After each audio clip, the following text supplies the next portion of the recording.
Добрый день, коллеги.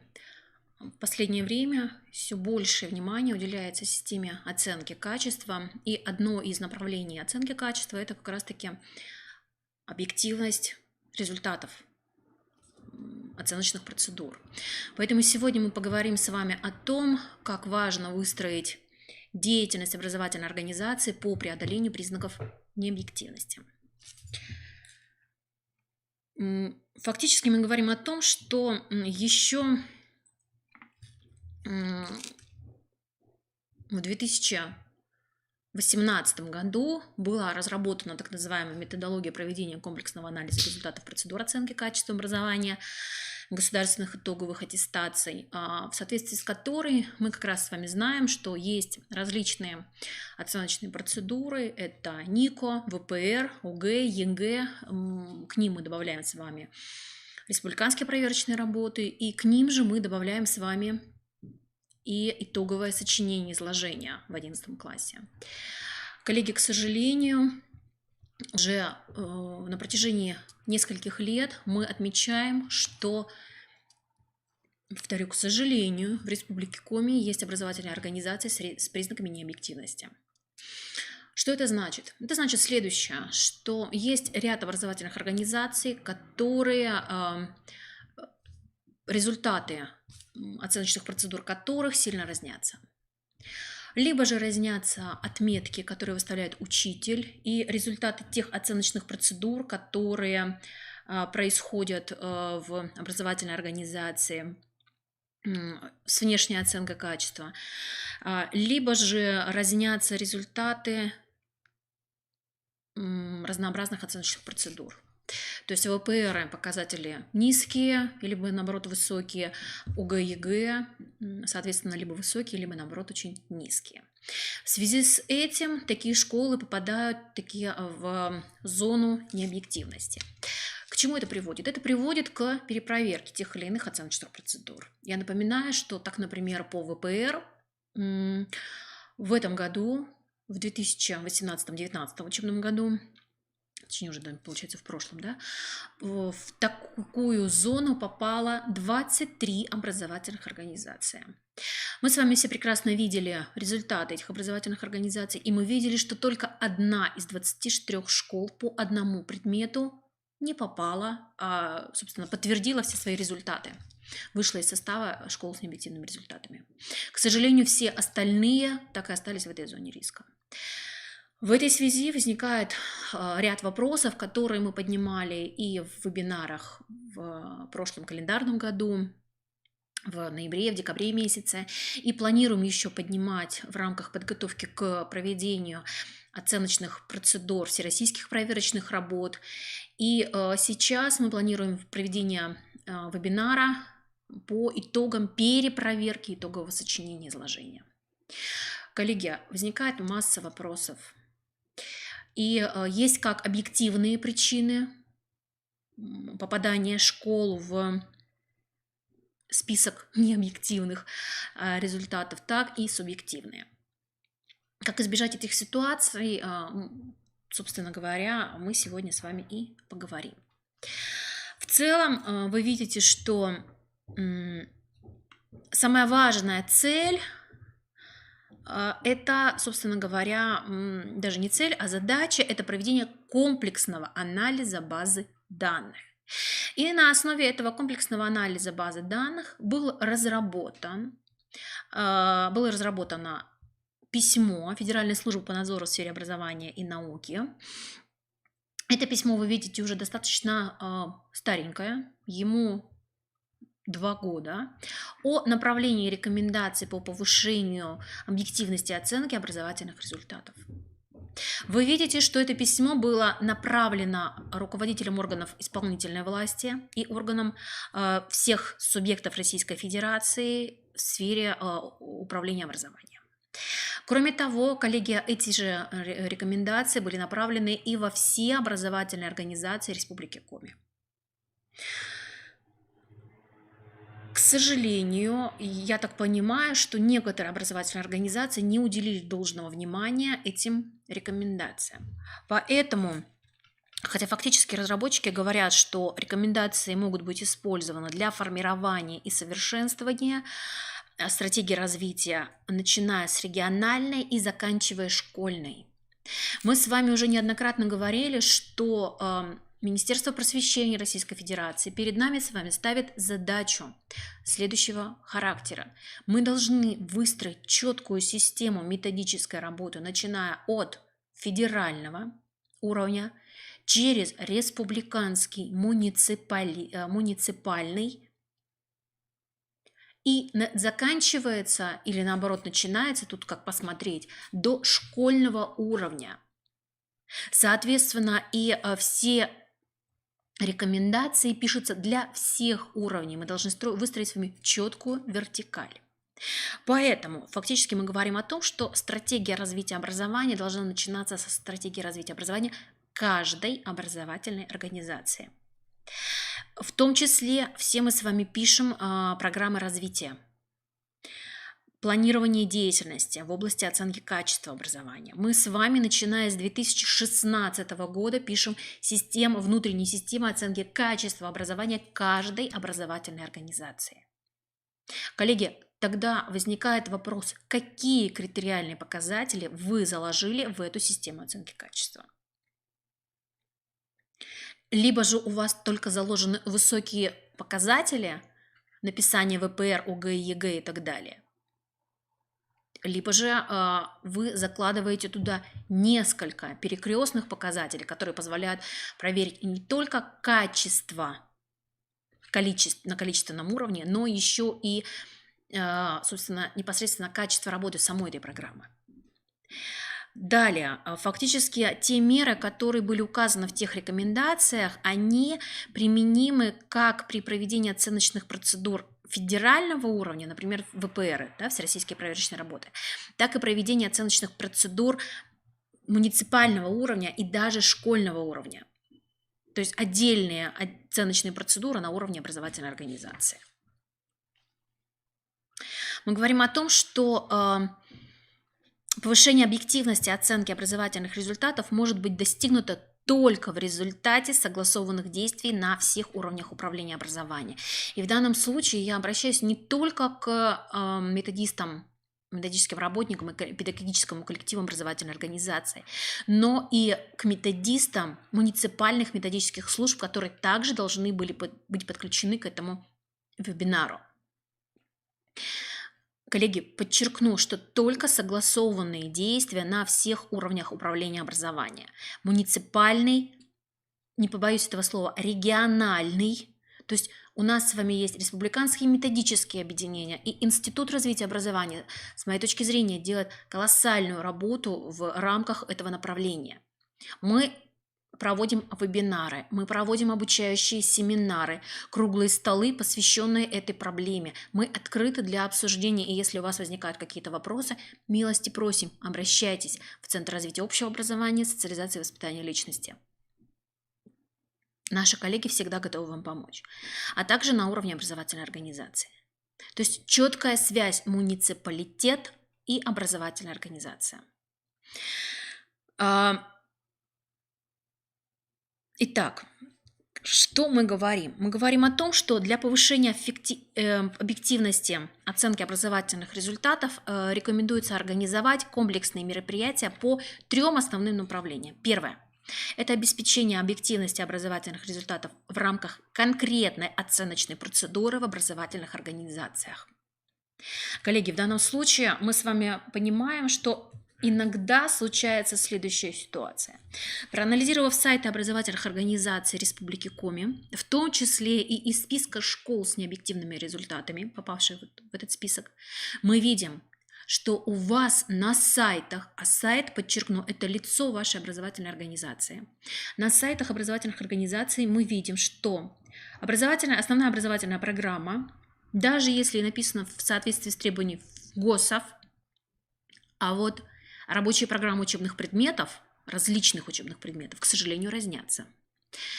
Иногда, собственно, анализируя отдельные программы, мы можем констатировать, что даже если программа якобы написано в соответствии с ВГОС, у нас появляются такие понятия, как знания, умения, навыки.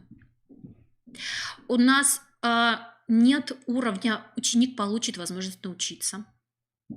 У нас оценочные процедуры, коллеги, 2019 год на дворе был, простите, уже 2020 год, но при этом у нас почему-то в оценочных процедурах в 10-11 классе появляются части А, Б и С.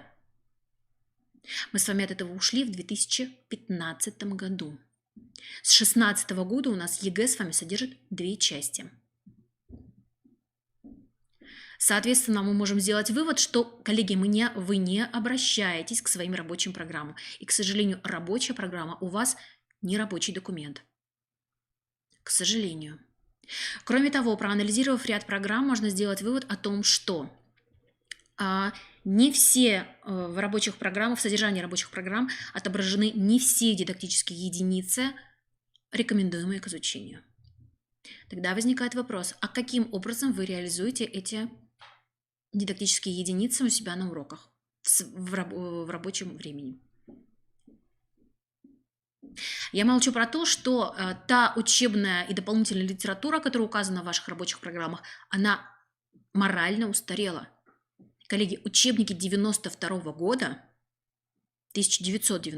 года никоим образом не могут соответствовать. Я надеюсь, что это как минимум опечатки. Поэтому убедительная просьба, просмотрите, пожалуйста, еще раз внимательно ваши сайты ваших образовательных организаций. Просмотрите всю ту информацию, которая на них представлена. Кроме того, в ряде случаев мы видим, что перевод тестовой, например, тестового балла в отметку по разным предметам разнится. Коллеги, есть рекомендательные письма Министерства просвещения. Есть письма, в том числе и Министерства образования, науки и молодежной политики Республики Коми, где прописаны, каким образом проходит засчитывать те или иные оценочные процедуры. Посмотрите их, пожалуйста. Также в федеральном государственном образовательном стандарте тот документ, который для нас является основополагающим, также прописаны, собственно говоря, нормативы, каким образом те или иные баллы переводить в отметки. Кроме того, в ряде случаев мы видим в оценочных процедурах те типы заданий и те темы, которые не соответствуют возрастным особенностям обучающихся. Коллеги, еще раз, пожалуйста, внимательно просмотрите ваши рабочие программы учебных предметов. Я очень надеюсь, что те документы, по которым вы работаете, и те документы, которые представлены на сайте, очень хочется в это верить, что это разные документы, и вы работаете в соответствии с новыми требованиями и с новыми реалиями. Далее. Второй подход, второе направление работы – это выявление образовательных организаций с необъективными результатами и профилактическая работа с выявленными образовательными организациями. В данном случае это направление для муниципалитетов и региона. Такие образовательные организации у нас выявлены, и работа по их выявлению продолжается. Сейчас же мы с вами говорим о том, что, коллеги, на уровне образовательной организации вы можете сами отследить тех преподавателей, у которых из года в год, а я напомню, мы уже 3-й год отслеживаем эту систему на уровне республики, коллеги, завуча, заместители директоров по учебной работе должны эту работу проводить регулярно. Если у вас ребенок, получая отметку 5 с итоговой либо с любой другой контрольной работы, из раза в раз справляется на неудовлетворительную отметку с первого раза, наверное, стоит задуматься. Так вот, те самые необъективные результаты. Коллеги, то, что эта проблема выросла до уровня республики, скорее всего, с моей точки зрения, здесь не доработали, в том числе и администрация образовательных организаций. Итак, выявлять таких преподавателей, выявлять такие предметы и адресно, методически с ними работать. И третье направление – это формирование участников образовательных отношений позитивного отношения к объективной оценке образовательных результатов. Об этом мы говорим уже не первый раз, в том числе из моих уст. Этот постулат звучит уже неоднократно. Коллеги, да, объективные результаты. Почему? Потому что все оценочные процедуры, которые у нас с вами проходят, с одной стороны, это оценочные процедуры, цель этих оценочных процедур – это выявить, особенно если мы говорим про ОГЭ и ЕГЭ, это выявить знания, компетентности обучающегося, тот уровень, которого они достигли к 9-11 классу. Коллеги, у нас есть российские проверочные работы. Нас ожидает с вами мониторинг функциональной грамотности. Мы формируем обучающимися в рамках навыков и компетенций 21 века. А основа любого формирования – это, собственно говоря, позитивный настрой. Если в том числе последние оценочные процедуры, которые я перечислила, это их основная цель – это выявление дефицитов педагогических и образовательных. В этой связи мы говорим с вами о том, что необходимо построить работу, выстроить работу таким образом, чтобы наши дети понимали, что мы проводим контроль не с целью наказать, а с целью выявить те трудности, те сложности и те дефициты, которые есть у нашего ребенка. И повторю еще раз. Если мы ребенка нацелим на то, что да, сегодня у тебя что-то не получилось, но смотри, мы это выяснили, мы с тобой будем работать на то, чтобы изменить эту ситуацию. Мы работать, потому что ребенка одного в это плавание отпускать нельзя. У него должно быть грамотное индивидуальное сопровождение со стороны педагога. Так вот, если мы вместе поработаем, мы изменим эту ситуацию. И на следующей контрольной работе ты покажешь лучшие результаты. И когда ребенок увидит вот этот вот прирост, согласитесь, для него это будет ценно и важно. Наиболее эффективным является комплексное сочетание всех трех подходов и создание на их основе действенной системы, при которой все участники образовательных отношений заинтересованы в объективной оценке образовательных результатов. И одновременно принимаются всесторонние меры для обеспечения объективности результатов при проведении всех мероприятий по оценке качества образования. Итак, смотрите, первый подход – это обеспечение объективности образовательных результатов в рамках конкретной оценочной процедуры. Что мы здесь говорим? Во-первых, мы говорим о том, что для обеспечения возможности получения в рамках конкретной оценочных процедуры объективных результатов необходимо выполнение следующих условий. Во-первых, должно быть описание оценочной процедуры, закрепляющее соответствие этой оценочной процедуры следующим принципам. Во-первых, это привлечение квалифицированных специалистов на всех этапах ее создания. Во-вторых, открытость этих оценочных процедур. И третье – это устранение конфликта интересов в соотношении всех специалистов, привлеченных к проведению оценочной процедуры. То есть о чем мы говорим? Мы говорим о том, что для составления оценочных материалов должны быть привлечены квалифицированные специалисты. А как у нас происходит зачастую, особенно если это молодые специалисты у нас работают в школах? Мы просто берем из интернета более или менее похожую по теме или стоящую около этой темы. Коллеги, я тоже работала в школе. Я прекрасно понимаю, как это делается, особенно молодыми педагогами. Потому что мне приходилось смотреть и проверять такие контрольные работы. Так вот, берем с интернета, неважно, проходили дети или нет, неважно, в таком контексте мы рассказывали нашим детям или нет, и дается им контрольная работа. Без расчета временных затрат, без расчетов каких-либо особенностей данного класса. Понятное дело, что мы получим какие результаты? Низкие. Либо же, наоборот, завышенные, если мы взяли контрольную работу, скажем так, уровня послабже. Второе условие – это организация на школьном и муниципальном уровнях контроля соблюдения всех положений регламентов, приведенных в описании оценочной процедуры.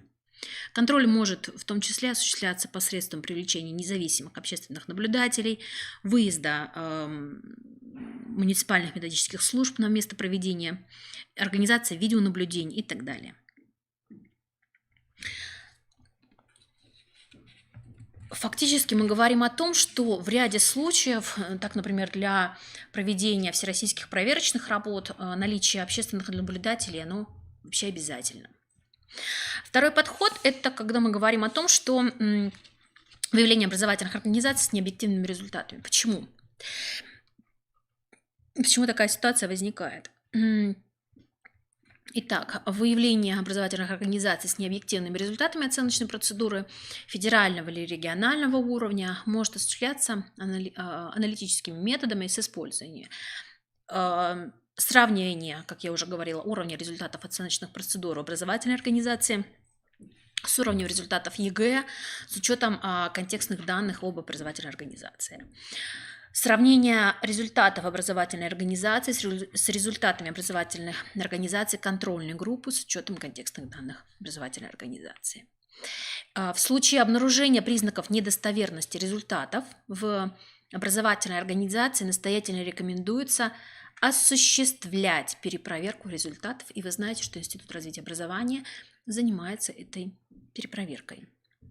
И в случае подтверждения недостоверности результатов выработать комплекс мер по отношению к данной образовательной организации.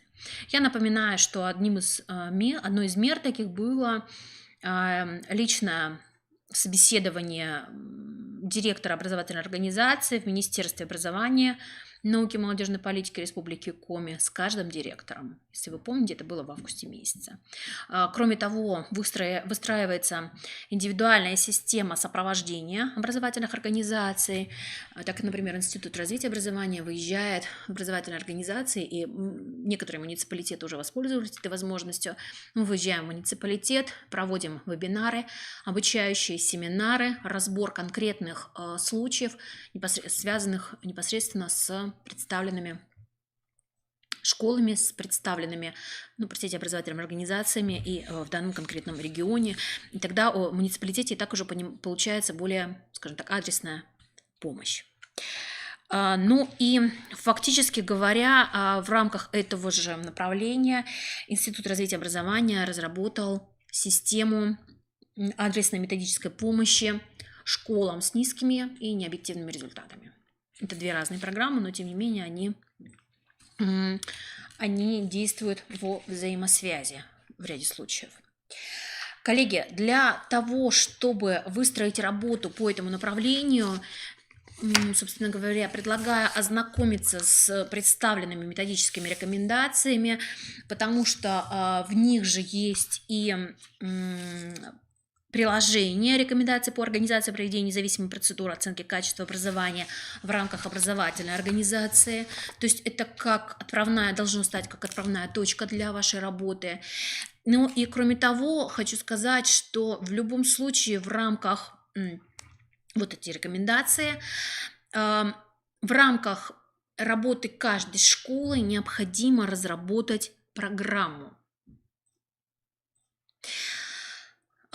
Программу вы видите, что Сергей Сергеевич Кравцов, еще будучи руководителем Рособорнадзора, сказал следующее, что для повышения качества образования недостаточно заниматься только его оценкой. Необходимо эффективно использовать результаты этой оценки для совершенствования образовательного процесса. Поэтому сейчас регулярно проводится системный анализ результатов всех оценочных процедур. И ежегодно готовятся аналитические аспекты, рекомендации по совершенствованию различных аспектов системы образования. И вот эти вот приведенные мною рекомендации как раз и явились одним из таких документов. Итак, коллеги, мы говорим о том, что в рамках деятельности образовательных организаций какие сложились проблемы. Первое – это недостаточная преемственность между начальной школой и основной. В данном случае мы неоднократно обращали внимание на эту проблему. С чем она связана? Связана она с следующим. Наша с вами система оценивания в начальной школе и в основной школе – это две разные системы оценивания, которые никоим образом между собой не коррелируются. Удивительное дело, при анализе всероссийских проверочных работ мы отмечаем следующее, что, например, по предмету математика в 4 классе обучающиеся демонстрируют навыки, вычислительные навыки. В 6 классе они эти навыки не демонстрируют. С чем это связано, коллеги? Для меня вопрос. Специалисты объясняют тем, что вычислительные навыки более сложного уровня, что там у нас сходит переходный период, пубертат у детей наступает и так далее, и так далее, и так далее. Но еще более удивительно для меня и для наших коллег, проверяющих, что навыки смыслового чтения, которые ребенок, обучающийся, демонстрирует в рамках всероссийских проверочных работ по русскому языку, он не демонстрирует по истории. Вот это для нас совершенно непонятно. Та же самая ситуация, когда мы говорим преемственности начальной с основной школы. Когда у ребенка в рамках начального общего образования есть такой предмет, как окружающий мир, и в рамках окружающего мира ребенок что-то там изучает по истории Республики Коми, а приходя в 5 класс, при написании всероссийской проверочной работы по истории он сталкивается с вопросом по Республике Коми, так, например, назовите улицы вашего города, в которых там есть имена героев. Ребенок не пишет этого. Или назовите выдающуюся личность Республики Коми. Коллеги, это темы начальной школы. И в рамках окружающего мира, в рамках, скажем так, пропедевтики истории культуры народов Коми, эти темы поднимаются в начальной школе. А в 5 классе все, он закрыл двери 4 класса и забыл благополучно. Далее, формальное накопление оценок. О чем мы здесь говорим? Мы говорим о том, что сейчас электронный журнал позволяет нам выставлять различный вес отметок. Домашнее задание, какая-нибудь там, может быть, проектная деятельность, возможно, контроль знаний, там, пересказ и так далее, в зависимости от работы с контурными картами, решения каких-то там задач углубленных и так далее, и так далее, и так далее, более сложных. Сейчас это позволяется, но, к сожалению, только некоторые педагоги выставляют вес отметок.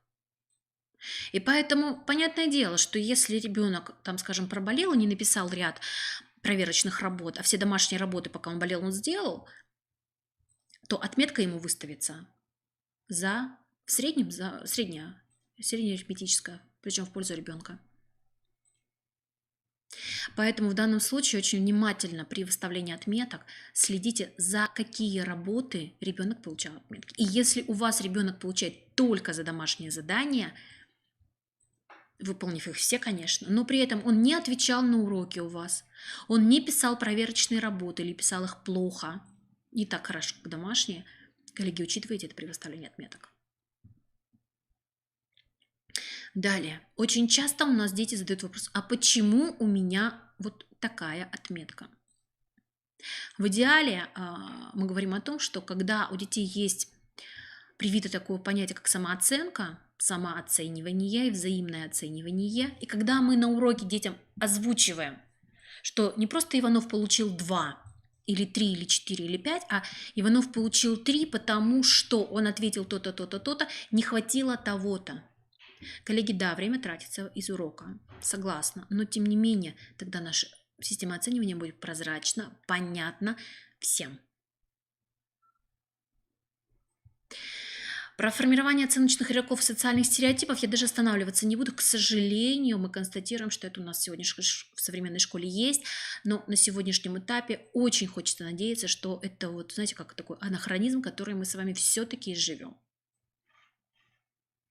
Неоднократно от завуча на педсоветах слышится такая фраза: «Как это у меня там Иванов», ну, привлекаем такую самую распространенную фамилию, «как это у меня там ученик К по литературе не отвечает, у него 3, а по обществознанию у него 5. Да не может такого быть. И если он не читает у меня, он не может читать и у вас». Коллеги, нельзя так сравнивать ребенка. Просто нельзя, потому что, во-первых, немаловажную роль играет межличностные отношения ученик-учитель. Во-вторых, может быть, опять-таки же не последнюю роль играет проблема интереса ребенка к тому или иному предмету. И в данной связи, когда мы говорим, ребенку интересно по обществознанию, и он, может быть, такие проекты выполняет, что просто по литературе, ну, что-то пошло не так.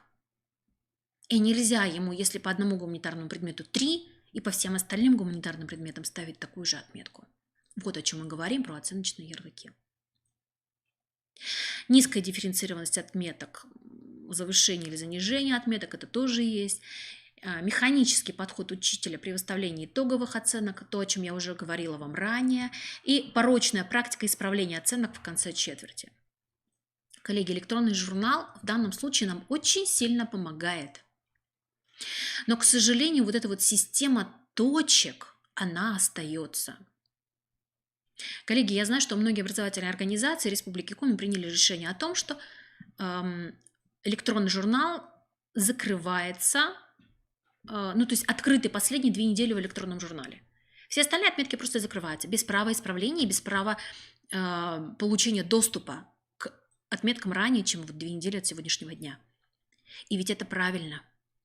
Идя на встречу ребенку, якобы, что вот он у нас исправит, он у нас там где-то что-то подучит и так далее, коллеги, мы ставим ребенка в том числе в ситуацию,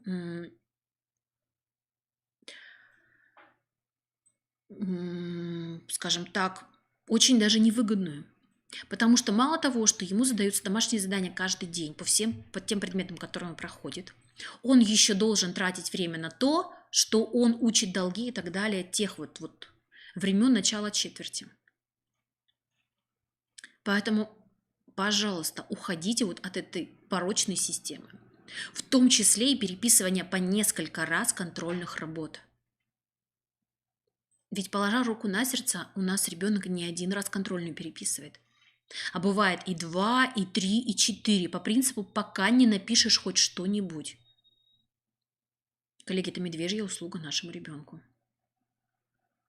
А потом мы с вами получаем то, что в 9 классе у нас не зачеты по математике, не зачеты по русскому языку, по основным предметам. Учите, приучайте детей к тому, что они должны сдавать своевременно, выполнять все работы и сдавать домашние задания. И если это будет единым требованием всех педагогов образовательной организации, то у ребенка не будет возникать ни вопросов, ни сложностей.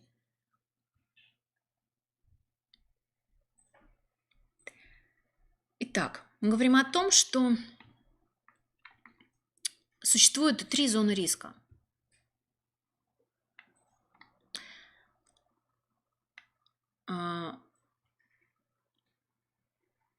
Которые условно мы с вами проговорили.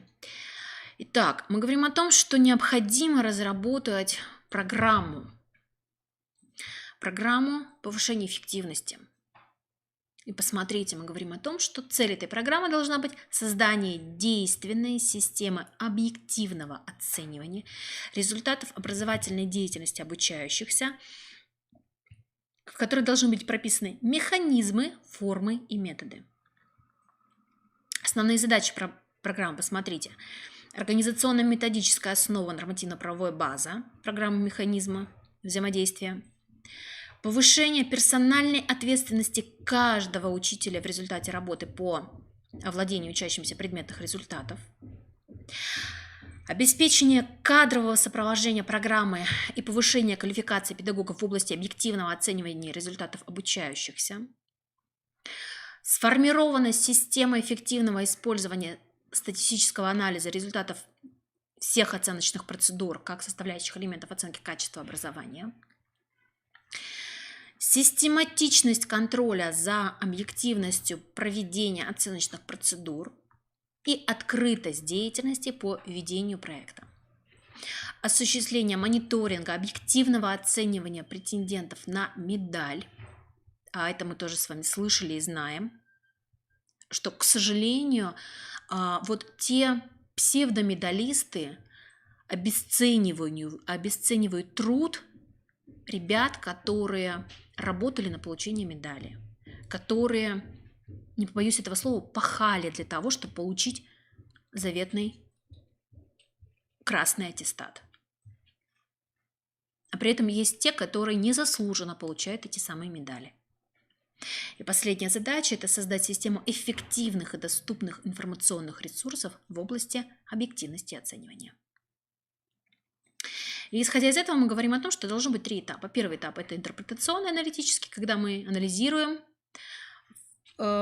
собственно говоря, информационных данных, имеющихся в распоряжении образовательной организации для получения объективной оценки текущего состояния деятельности. В данном случае аспектный анализ государственной итоговой аттестации, мониторинг аттестации педагогических работников, исследование компетентности учителей. Это мониторинг объективного оценивания качества преподавания учебных предметов по результатам РПР, ВПР.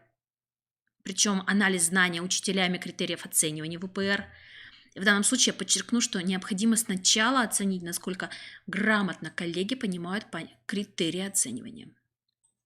И последнее – это мониторинг объективности оценивания обучающихся, претендующих на получение медали, о чем я уже говорила.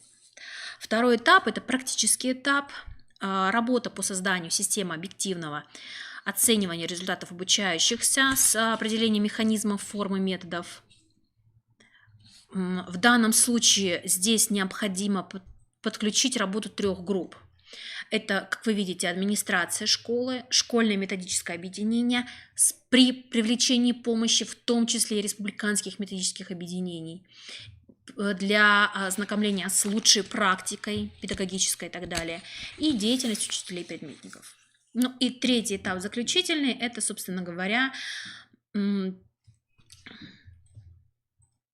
создание внутренней системы оценки результатов образования как способа повышения качества образования.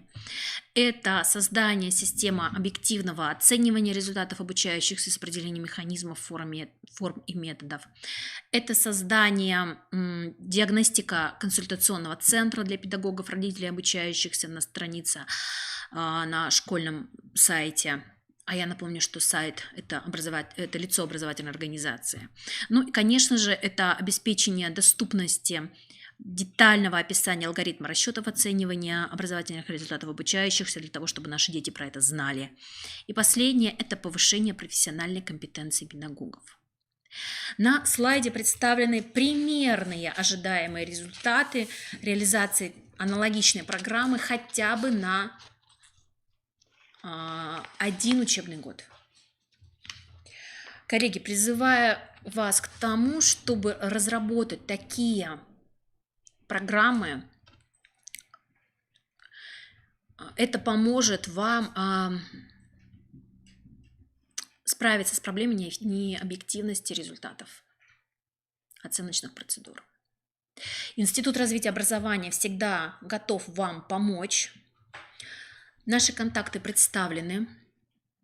Со многими из вас мы уже сотрудничаем и надеемся на продолжение плодотворного сотрудничества.